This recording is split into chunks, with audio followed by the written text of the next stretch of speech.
I wanna show you how to make transitions between clips in Premiere Pro, let's go! I have already edited 2 video clips to my timeline, and I want to add a transition between. The easiest way to apply transition between to your video clip is right click of the mouse on the middle of the cut and choose Apply Default Transition.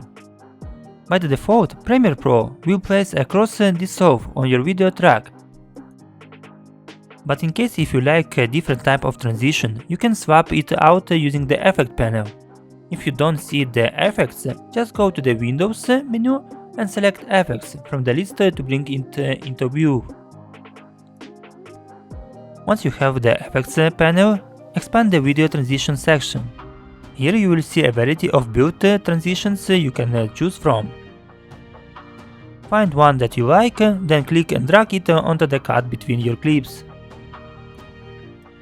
In my case, I have already added the vibe transition, but in case if you wanted to customize it, there is also the possibility. Of course, if you wanna modify the transition settings, go to the Effects Control panel. From there, you can adjust things like duration. Lowering the number will make the vibe faster.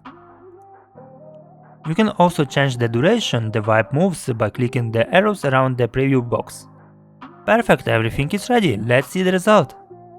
Help to grow this channel. Put your like and subscribe.